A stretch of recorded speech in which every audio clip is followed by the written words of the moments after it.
Falando de saúde aqui no Ver Mais, o Micael acabou de falar do risco da automedicação com o paracetamol, que parece algo inofensivo, mas tem muita gente tomando remédio para dormir. Por isso, a pergunta do dia é essa, eu vou reforçar: como anda o seu sono? Você tem dormido bem? Porque não é exagero dizer que dormir é um dos pilares mais importantes da nossa saúde. Tanto que um estudo publicado em uma importante universidade dos Estados Unidos revelou algo preocupante, tá? Sinal de alerta.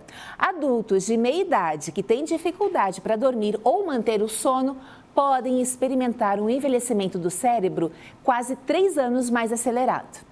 Para você entender que investir em bons hábitos de sono é um remédio natural para proteger o seu cérebro e a sua qualidade de vida, nós vamos conversar com o médico neurologista, Dr. Felipe Ibiapina. Boa tarde, doutor. Boa tarde. Como anda o seu sono?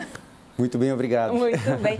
Até porque o senhor sabe dos riscos de dormir mal, né? Sim. E assim, muitos têm se falado. Todo médico que vem aqui, independente da especialidade, fala: se alimente bem, pratique exercícios físicos e durma bem. Mesmo assim, as pessoas acham que dormir não é mais um processo natural.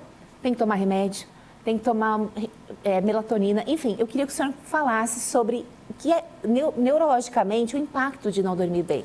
Então, Keltrin, esse é um assunto muito sensível, né? Todos, hoje em dia, notam alguma dificuldade, já passaram por alguma dificuldade de sono em algum momento da vida.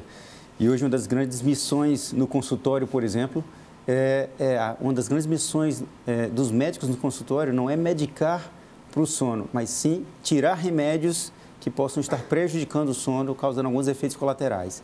Então é muito comum hoje o uso abusivo, muitas vezes, de remédios tarja preta para dormir, remédios do tipo Zolpidem, Rivotril, Clonazepam, Diazepam, e a gente observa que, na verdade, os estudos mostram que esses medicamentos eles são bons indutores de sono, mas ao longo do tempo eles causam muito mais malefícios do que benefícios à saúde. Aumenta o risco de quedas, fraturas, dependência química. Então, por isso a dificuldade tão grande na retirada desses medicamentos. E a gente tem visto aí nos estudos também um risco maior de doenças neurodegenerativas, né? Como Alzheimer e outros tipos de demência relacionados ao uso crônico desse tipo de medicamento.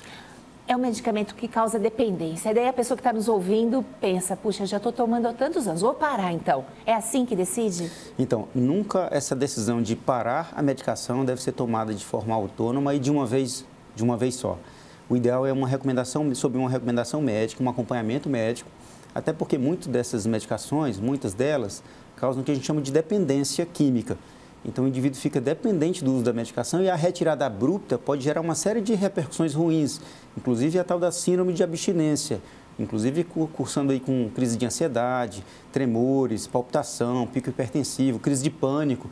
Então, por isso que é tão difícil o manejo sozinho nessa retirada das medicações. O ideal é sempre sob uma recomendação médica, até porque existem recursos, inclusive outros medicamentos que podem ser utilizados ao longo desse desmame da medicação para que essa caminhada seja feita de forma mais serena, bem tranquila, sem traumas, até para poder a gente ter aquela ideia de que realmente é possível viver e dormir bem sem uso da medicação. O senhor falou em desmame, em outros recursos. O pessoal está usando muito melatonina, que não é considerado remédio, é um suplemento, né? Qual o risco ou o que o senhor pensa sobre isso? Então, isso é um problema de saúde muito grave, porque só o fato de não requerer uma receita médica, de ser considerado suplemento, isso passa uma ideia de que é algo simples, algo tranquilo, sem efeitos colaterais, o uso externo da melatonina.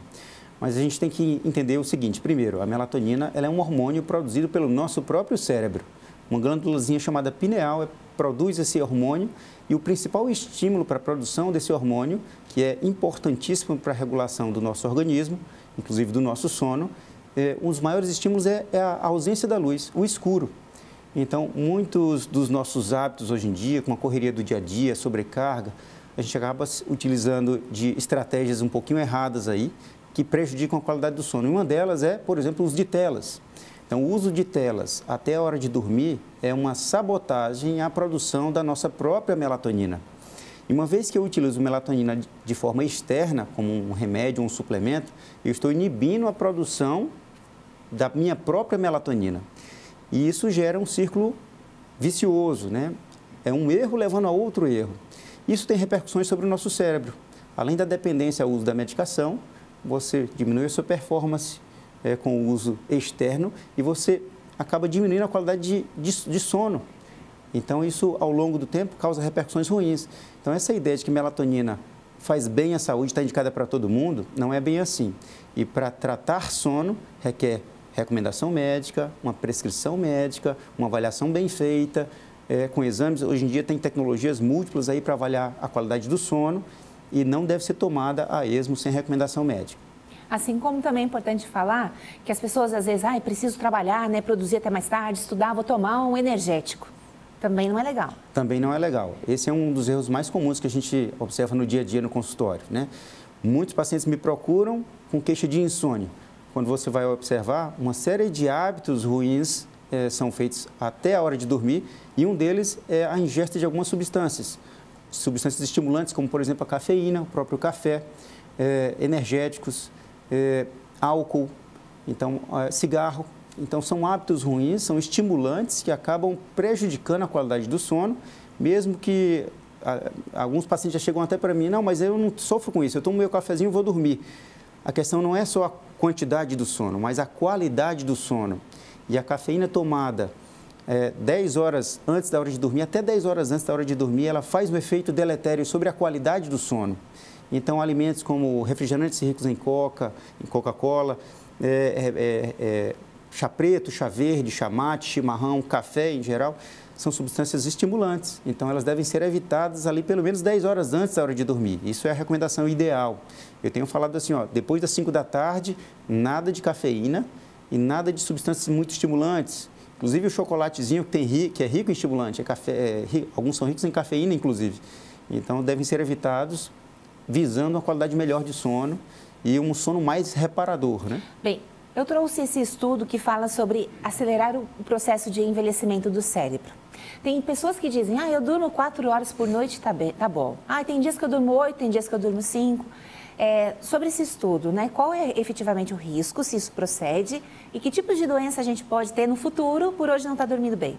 Então, Keltrin, esse é um ponto bem importante. Esse é um estudo publicado recentemente, em outubro de 2024, que mostrou que se você dorme menor quantidade de sono, ou uma qualidade ruim de sono, tem dificuldade para pegar no sono, ou acorda no meio da noite com dificuldade de manter o sono, ou tem muitos despertares, ou aquela sonolência matinal, aquela dificuldade de se levantar, todos esses fatores, cumulativamente, eles causam um risco maior de atrofia cerebral.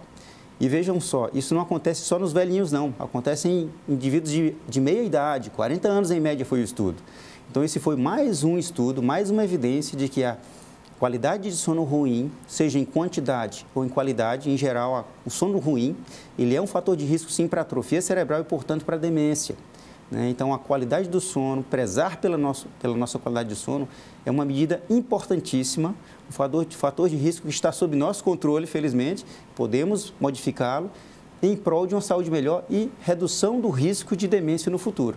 Então, isso é super importante. Né? E agora nas férias, hoje eu dormi mais, amanhã eu consigo recuperar esse sono ou o estrago já está feito? Então, é intuitivo pensar que, não, depois eu durmo mais, eu compenso isso e fico numa boa, né? Mas acontece que a privação de sono já incorre no cérebro uma série de alterações, de conexões, produção de proteínas, alterações hormonais que já causam dano cerebral. E esses danos cerebrais muitas vezes são irreversíveis. Então, não adianta a gente pensar de que passei a semana inteira dormindo mal, no final de semana eu compenso tudo e está tudo certo. Não é bem assim, o estrago já foi feito. Então, em vez de pensar em remediar com mais sono, o ideal é prevenção, né? É cuidar dos bons hábitos, da tal da higiene do sono, antes que o estrago aconteça, para que ele não aconteça.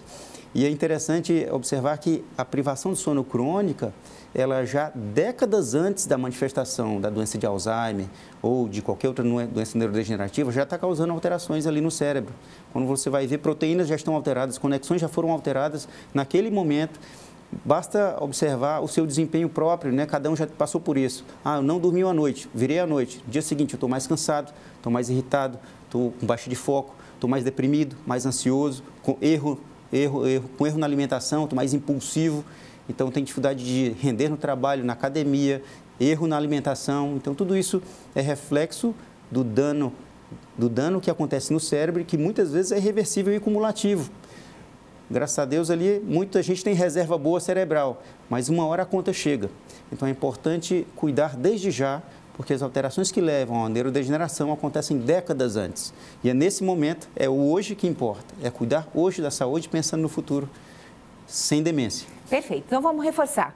Não usar tela de 1 a 2 horas antes de dormir, não tomar energéticos, café, cafeína e tudo mais.